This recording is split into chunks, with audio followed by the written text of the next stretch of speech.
Occupational English Test. Listening Test. This test has 3 parts. In each part you'll hear a number of different extracts. At the start of each extract you'll hear this sound.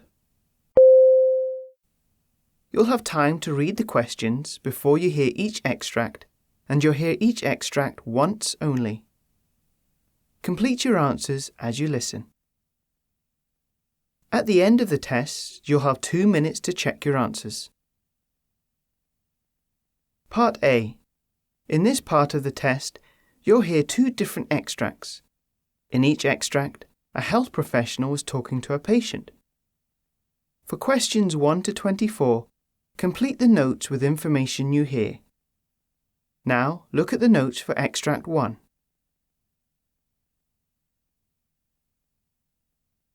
This is a Benchmark Education Solution Sample Test Paper. Extract 1, questions 1 to 12.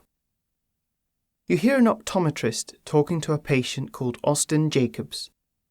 For questions 1 to 12, complete the notes with a word or short phrase. You now have 30 seconds to look at the notes.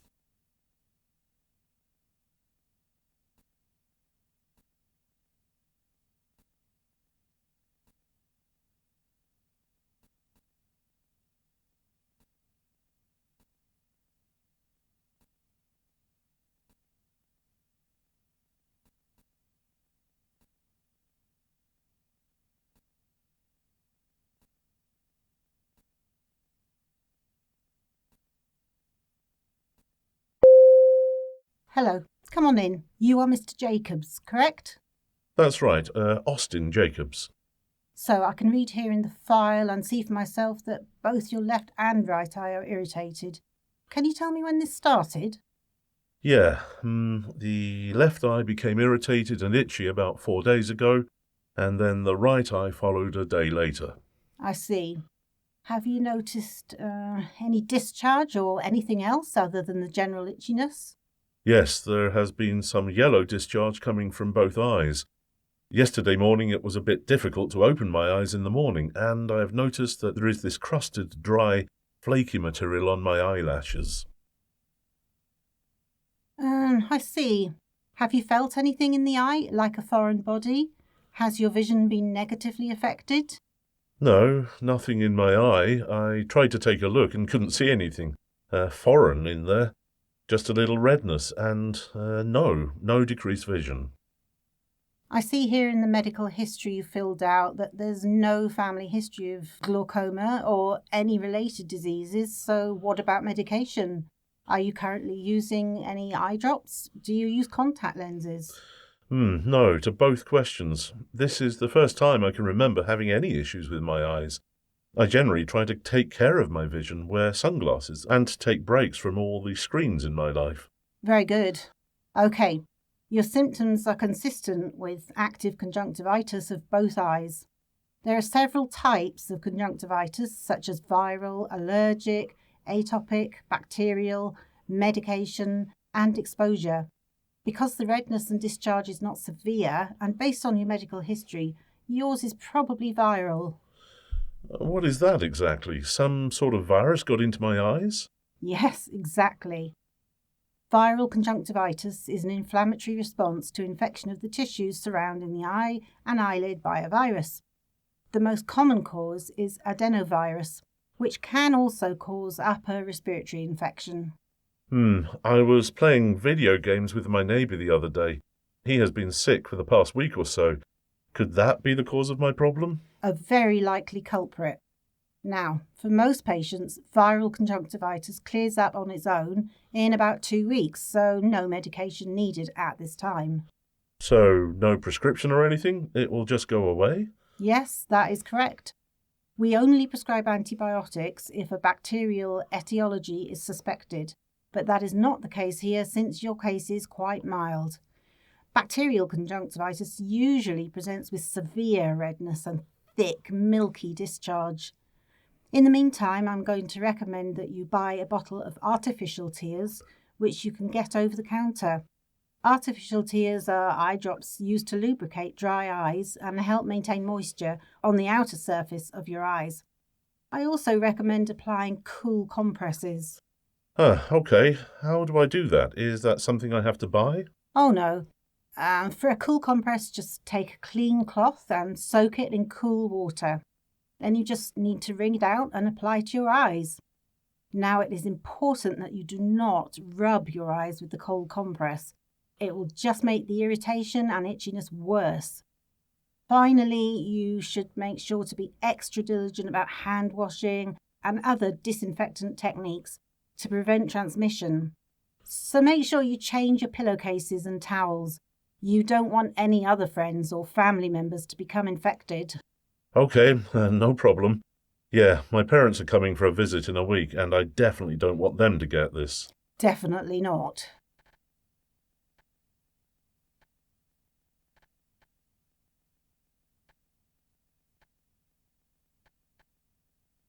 This is a Benchmark Education Solutions Sample Test paper.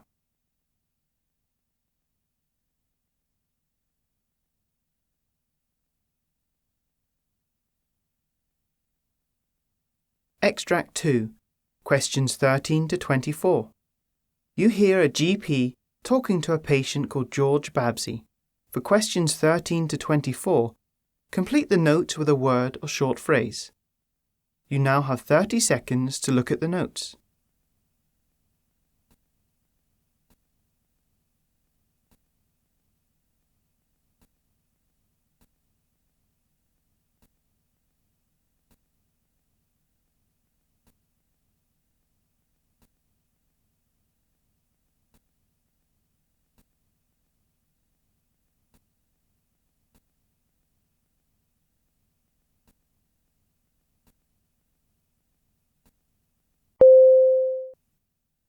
Hello, Mr. Babsby.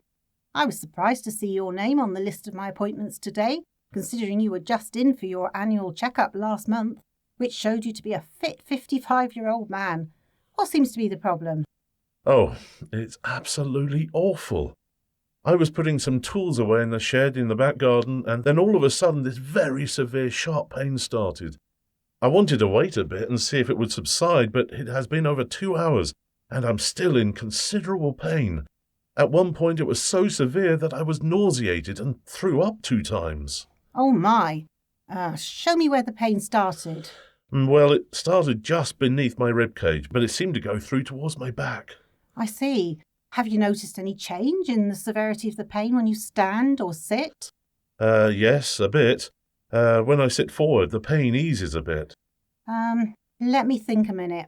You do not drink alcohol? No. I see you are a non-smoker as well, and you're not currently on any medication. Are you, Mr. Babsby? No, not at the moment. I used to take medicine occasionally due to my migraines, but not at the moment. According to your recent checkup, your BMI was 22 kilograms per metre squared, which is within the normal range, and in general, your labs showed you to be in great health. However, according to my examination just now, your pulse is a bit elevated, and I can see that your epigastrium is very tender. So what could be causing this sudden and considerable pain in your epigastrium? Do you think it could be something I ate, or I knew I shouldn't have eaten that fish and chips last night? No, that is not consistent with your symptoms. Well, it appears I'm going to need to get you admitted to hospital. Oh, I was afraid that you might say that I needed to go to the hospital. What will they do to me there? Surgery? You will need an ultrasound and a CT of your abdomen, as well as some other tests to get to the bottom of this. What do you think it could be? It could be a number of things. For instance, it could be acute pancreatitis, which is an acute inflammation of the pancreas, often caused by gallstones. Patients often present with severe onset abdominal pain associated with vomiting, and many report the pain to be radiating to the back. That matches your description, but there are other possibilities because one of the risk factors is being a heavy drinker, a factor in gallstones, but you don't fit that description. Oh, no. A few of my uncles had gallstones. It seemed to be quite painful. What is the treatment for acute pancreatitis? The incidence of acute pancreatitis is rising in the UK, but let's not get ahead of ourselves. Like I said before, it could be a number of different things, and we just won't know what it is until the results come back. Well, let's get you to the hospital. One of the important tests you need done to make a diagnosis will check your level of pancreatic enzymes. It's good that you came in right away because these tests are more accurate the closer they are done to the onset of the pain. Oh, Doc, there was no way I could wait any longer.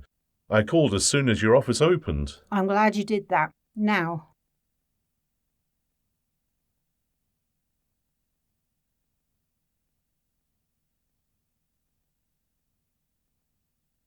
that is the end of Part A. Now look at Part B.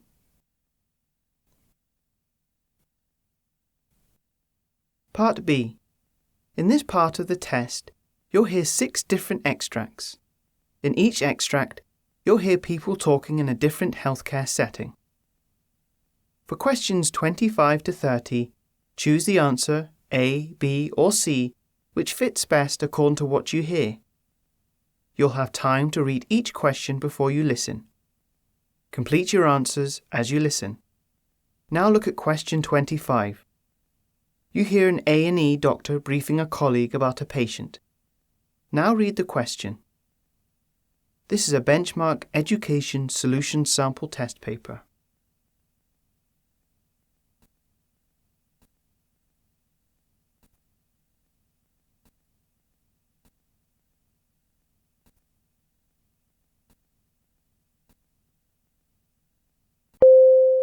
Mrs. Mason, a 32-year-old woman, came into the A&E last night for a mildly itchy rash on both legs that had been ongoing for 3 days, as well as lower extremity joint pain and abdominal pain. She informed me that she has had a winter cold for about 1 week and has been taking over-the-counter cough medication for her symptoms. She told me that she suspected that the rash may be the result of an allergic reaction to the cough medication, but that the rash worsened after she stopped taking the medication. She said she has not had fever, diarrhea, vomiting or other symptoms. Lab results and a chest radiography are normal. I'm going to call for a dermatology consult.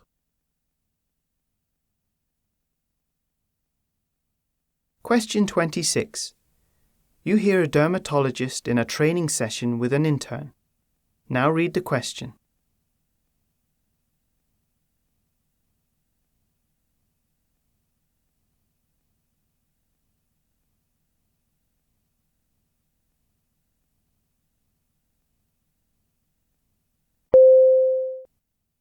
So, Sarah, what do you know about your patient? Patient is a 67-year-old man presenting with 2 nodules on his left elbow. He has no history of skin conditions but was diagnosed 2 years ago with rheumatoid arthritis, which he manages with non-steroidal anti-inflammatory drugs. The nodules are uncomfortable and aesthetically displeasing, but they're not causing the patient any pain. What do you recommend as the next step? During my examination, I noticed 2 large, firm, skin-coloured, subcutaneous nodules. I recommend performing a biopsy to check for rheumatoid nodules. What is the cause of rheumatoid nodules? Rheumatoid nodules are Question 27. You hear an intern asking a senior doctor about the diagnosis of a patient. Now read the question.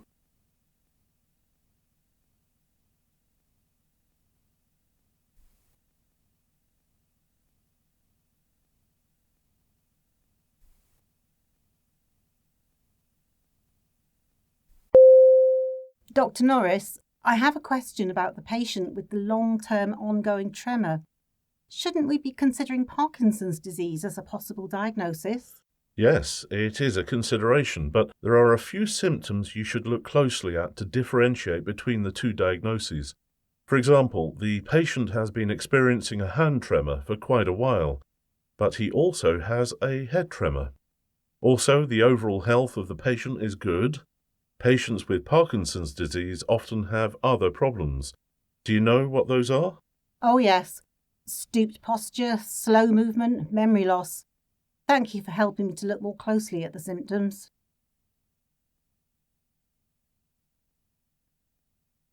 Question 28. You hear a morning briefing in a ward. Now read the question.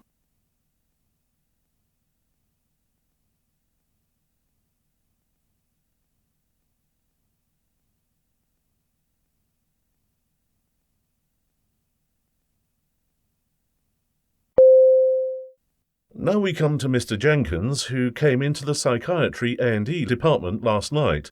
Cheryl, can you present the case, please? Of course, Dr. Scott. The patient is a 40-year-old man who presented with inappropriate behaviour and confusion. According to his records, he has appeared fidgety for several years. A neuroconsult found him to be alert, but easily distracted. He also had problems spelling world backwards, but demonstrated no short-term memory problems.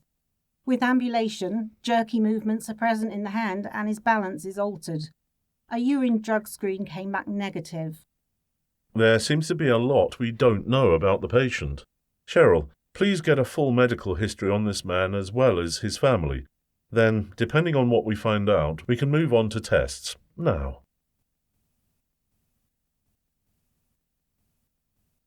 Question 29. You hear two radiologists discussing the possible diagnosis of a patient.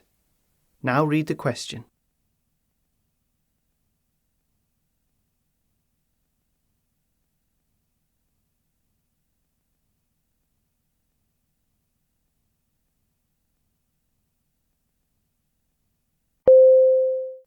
I have a case of a 53-year-old female complaining of a sore throat, difficulty swallowing, and the sensation of a lump underneath her tongue. She was referred to me by her GP, as it appears that the symptoms have been worsening over the past few months. I ordered a CT, as plain radiographs showed nothing. Let's take a look at the scans. Oh, that's interesting. Do you see that? There appears to be a bony outgrowth arising from the base of the temporal bone of the skull. That could definitely be the cause of the symptoms of this patient. Have you ever seen a case of Eagle syndrome? I think when I was an intern.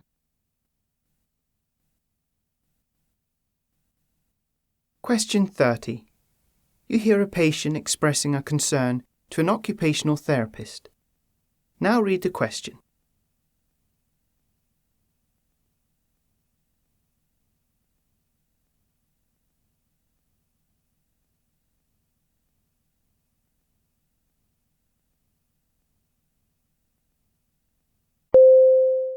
So today we're going to conduct an occupational therapy assessment to see what your needs are. I can see that you have progressed to fully weight-bearing and that you are using a walking stick. Yes, it has been a long journey since my accident. I have started to use the stairs by relying on one handrail and my walking stick. What are your main concerns now, Sheila? I really want to be able to get into a bath to shower. I have tried, but stepping into the shower is very painful. Also, I'm not able to use my right arm to reach out and support myself when getting into the bath. Pain in my leg and the problem with my right arm makes me nervous about showering.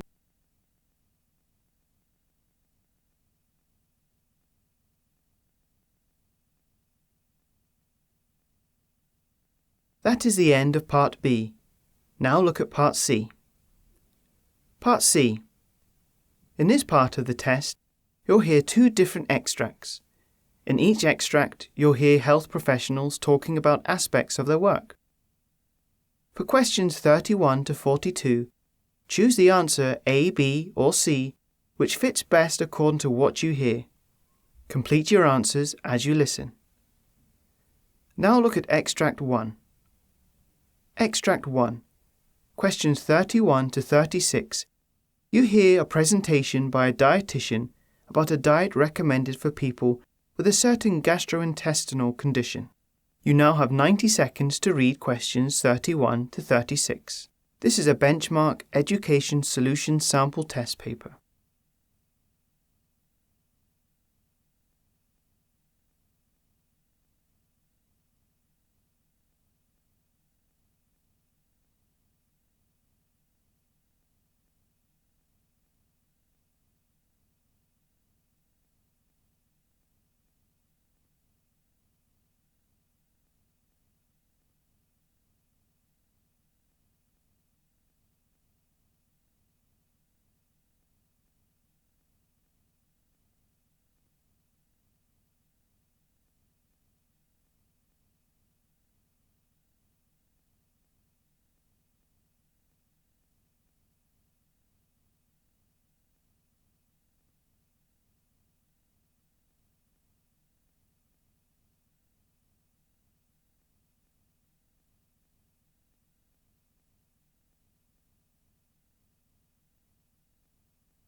Hello everyone.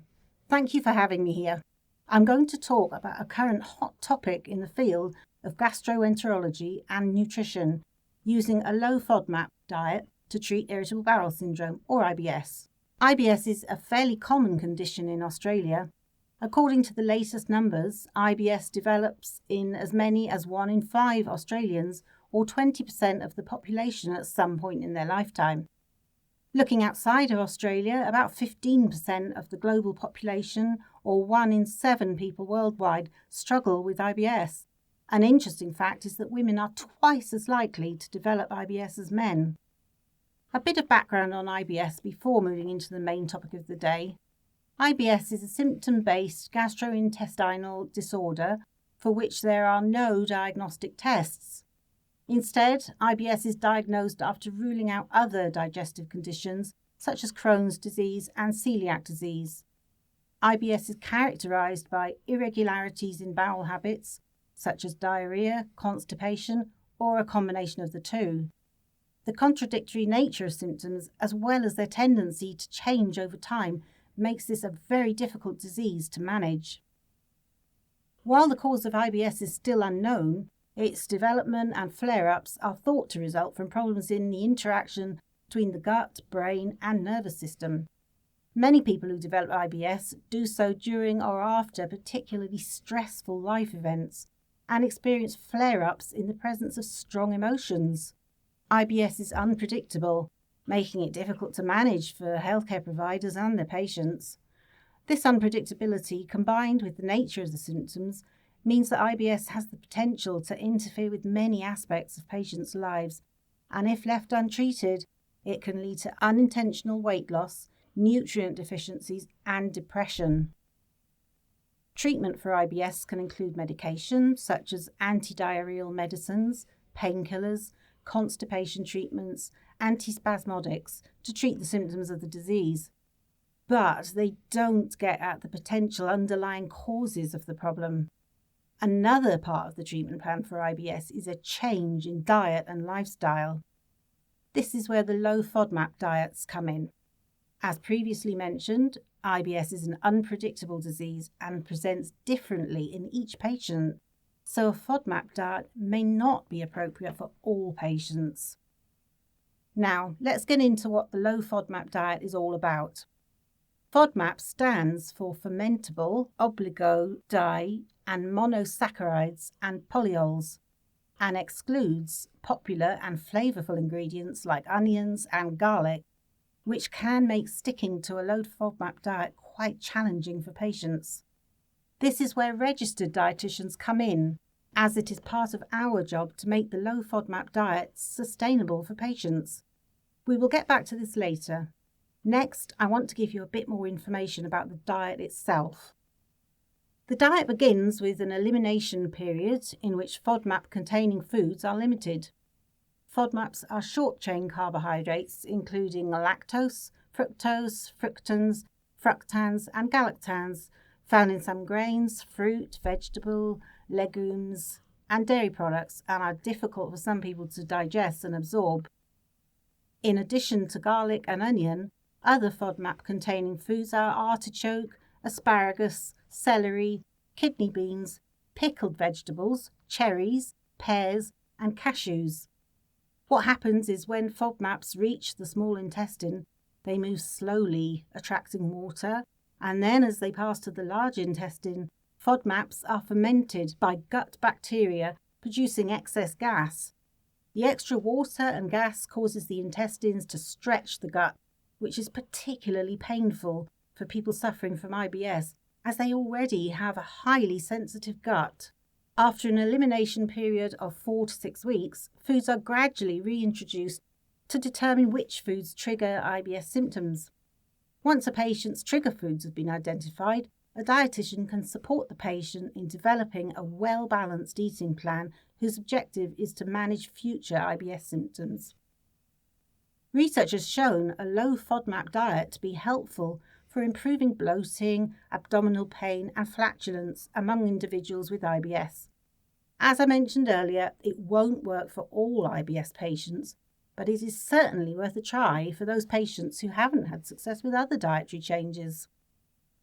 As you can imagine, following a low FODMAP diet, even for a short period of time, can be challenging, especially for patients who don't have the ability or time to cook their own meals from scratch. Fortunately, more and more companies have started to offer low FODMAP products that help people to follow the diet more easily.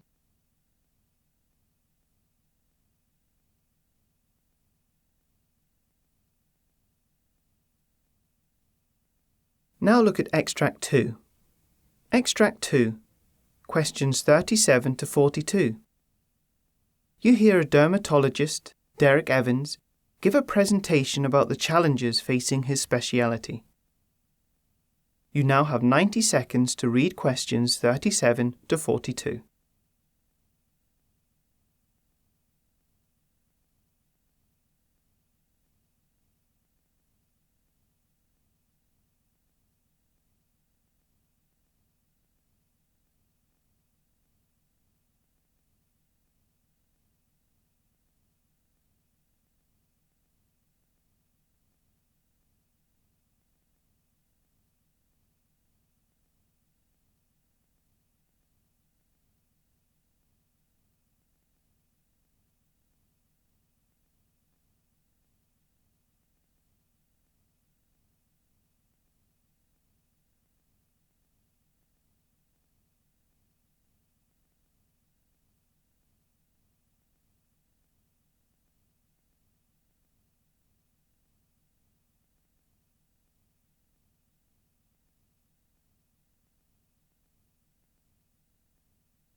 Hello, welcome everyone, fellow dermatologists and interested health professionals.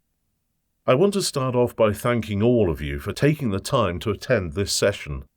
I'm honoured by your presence and I genuinely hope you walk away from it energised and armed with information to take action. As we all know so well, dermatologists are currently facing a series of unprecedented challenges that pose a real threat to patient access to high-quality dermatologic care due to the mounting difficulties facing those of us in private practice. More and more of our patients are being forced to pay out of pocket to seek out our services, which limits their ability to continue to see a dermatologist and to receive appropriate medical treatment and advice for their skin conditions. But even bigger challenges loom ahead for our speciality. We must all ask ourselves how dermatology will fit into the big picture as national healthcare priorities focus on large-scale public health issues such as hypertension, diabetes, obesity, and depression. In this crowded field of overwhelming public health crises, we must make the case for dermatology. For example, we dermatologists play a critical role in reducing the burden of skin cancer, a cancer that will affect approximately 2 in 3 Australians before the age of 70, and that is the third most common cancer in the country. Research also shows that we often serve as a gateway for women's health. A recent survey reported that 88% of dermatologists have discovered internal disease in female patients through examinations of patients' hair, skin, nails, and mucous membranes. But the unfortunate fact is that most policymakers do not really understand the critical services we provide. Furthermore, policymakers often don't even take our speciality into consideration because there are so few of us. In fact, fewer than 2% of doctors specialize in dermatology. That is why my first proposal is to work to increase the number of residency positions available to train new dermatologists. There are currently approximately 300 residency positions per year, a number which has remained fairly constant over the last decade, while at the same time the number of people in the country has grown quite rapidly. In order to increase the number of residency positions, we need to find a funding mechanism to financially support them. A related proposal is to increase the number of women in the dermatology workforce. As you've probably noticed, women make up an increasing percentage of medical students. For this reason, we need to focus on attracting women to the field of dermatology. This leads me to my second proposal, which is to work on correcting the perception of dermatology both in the medical community and outside of it. Dermatology has become a much more diverse speciality over the years. As I mentioned earlier, policymakers generally don't have a thorough understanding of the work that dermatologists do. They still see us as the wart and acne doctors of the past, or just expensive cosmeticians. We need to work to make the public and policymakers understand that issues like acne and rosacea are medical issues, so they will seek out appropriate medical treatment with a qualified dermatologist instead of turning to familiar drugstore products such as baby oil or coconut oil. A result of the shortage of dermatologists, caused in part by the reasons detailed above, is that more and more physicians without specialty training are starting to practice dermatology. You often see doctors opening so-called skin disease treatment centres. Skin disease treatment centres to attract patients who are on long waiting lists to see their dermatologist. Having individuals treated by physicians without specialty training is not good for anyone involved, particularly the patients. We need to demonstrate to our fellow physicians that we are to be valued and recognised as key players on the local patient care team. One concrete way that we can help to correct the perception of our speciality is through getting more involved with research. When dermatologists turn away from research, it is pharmaceutical companies that step in to fill the void. Also, when we do choose to do research, we need to be careful about the funding source to make sure we are not doing the work of the previously mentioned pharmaceutical industry. The issue of industry-funded research is one that I will not get into at this time, but it is definitely worth more exploration.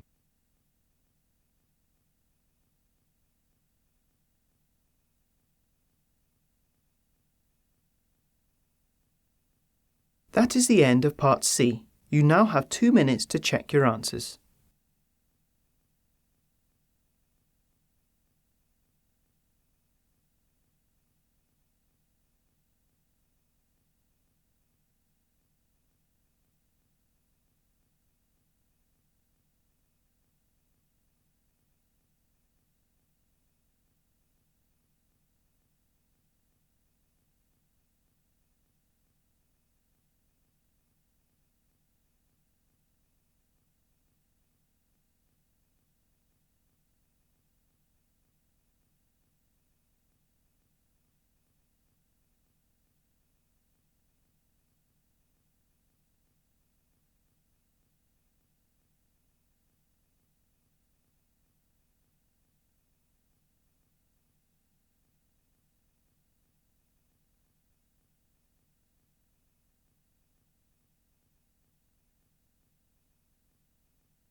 That is the end of the listening test.